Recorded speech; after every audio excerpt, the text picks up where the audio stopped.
सोचिए जिस आदमी ने कभी आपका परिवार बर्बाद किया था, अगर वही अचानक आपके दरवाजे पर खड़ा हो जाए तो आप क्या करेंगे?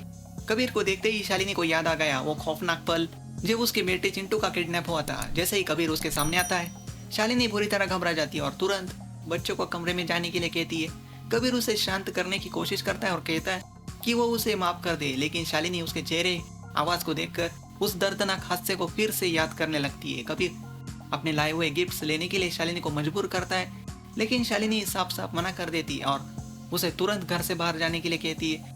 इतना ही नहीं, वो ये भी कह देती है कि अब वो शादी में भी नहीं आएंगी क्योंकि वो कबीर का चेहरा तक बर्दाश्त नहीं कर सकती। मनीष कबीर को दूसरा मौका देने की बात करता है, लेकिन शालिनी शादी का इनविटेशन ही रिजेक्ट कर देती है। तभी वह आता है शालिनी का पति शिव प्रसाद, जिन्हें सब परशुराम के नाम से जानते हैं। शिव प्रसाद आते ही कबीर की पूरी जानकारी गिनाने लगता है, उसका नाम, उसके माता पिता का नाम, यहाँ तक कि आधार और पैन नंबर भी।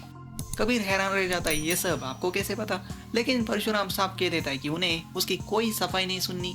गुस्से में शालिनी कबीर के लाए हुए सारे गिफ्ट्स बाहर फेंक देती है और उसे घर से निकाल देती है। उधर संकल्प कबीर पर भड़क जाता है, तुम्हें वहां जाने की क्या जरूरत थी, सब ठीक चल रहा था।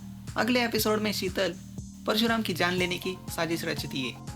वो बब्बर नाम के शूटर को उसी फंक्शन में भेजती है जहाँ शालिनी उसके परिवार के साथ डांस करने आई है। स्टेज पर शालिनी डांस कर रही है, परशुराम बच्चों के साथ बैठकर शो एंजॉय कर रहा है। तभी अचानक बब्बर गोली चला देता है। गोली ऑडियंस की तरफ जाती है और पॉपकॉर्न के बॉक्स को लगती है।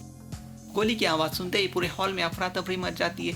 अब सबसे बड़ा सवाल, क्या परशुराम इस बार भी बब्बर को पकड़ पाएगा? ये जानने के लिए देखते रहिए मिस्टर एंड मिसेस परशुराम, और ऐसे ही लेटेस्ट अपडेट्स पाने के लिए चैनल को सब्सक्राइब करना बिल्कुल भी मत भूलिए। Atul talk channel.